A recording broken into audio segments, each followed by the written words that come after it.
Okay, Sunday, May 10th. I'm running the bus. And this thing got a little nicked up, but it'll be all right.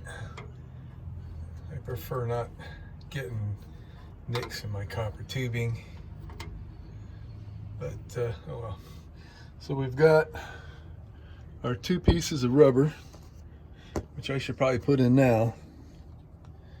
And then we got flaring tool. We got our 2 nuts. And we got this affair, so we have the length variation.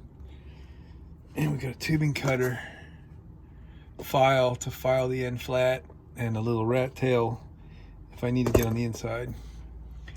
So let me see if I can get the little pieces of rubber hose up in those holes without putting any lubrication on this. I forgot to bring any oil with me. That helped a little bit before. Yeah, and that's how that's gonna go. I haven't tightened these yet, they're just hand tight. But we're gonna put a little piece of 3/8 nipple, maybe an elbow or something. And somewhere around here, we're gonna have to put a pressure regulator. But I'm gonna hold off on that. Maybe it'll go on that, I don't know. But I'm not gonna know for certain how any of this stuff's gonna go until I get the tank up in here. Then of course it's gonna be hard to work, but I just kind of have to work with what I got here to make sure I get all this stuff to fit. Now these guys up here still need their tie wraps. I had to put some lube on this to get these to slide.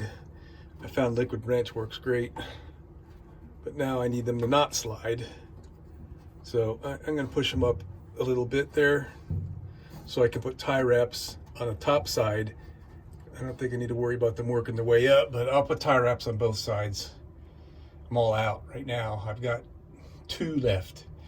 So I'm going to put the 2 tie wraps on the tops of that, and I'll get the ones on the bottom later.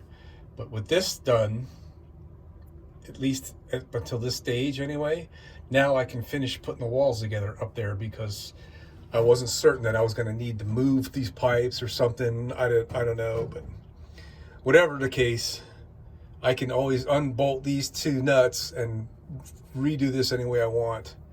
I could turn the T 90 degrees so the pipe goes that way instead of down, right? So we got options. All right, so somehow I'm going to get way down in there and put these 2 tie wraps on and tighten them and then cut them.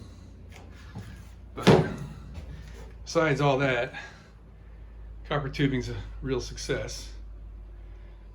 The only thing left is to do that end, and I'm not certain where I want that one to go until we get the range. But we're in there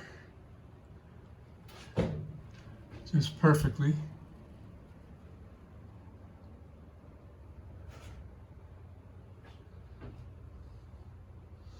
So this is soldered. That'll never leak. This 1/2-inch thread pipe is on there with blue block, which is my preferred thread sealant. Home Depot product sells this product. Vibration resistant pipe thread sealant. Good stuff, really good stuff. I've never had a failure with it. The only thing better is Loctite. I did something a little different. Instead of the tie wraps, because it was just looking too difficult, I just gooped the thing up really good. I've had great success with this Rust-Oleum undercoating. It's kind of that rubberized stuff. So I don't know if we're going to be able to see what's down in there with the lighting, but I just sprayed it all around those 2 pieces of hose down there.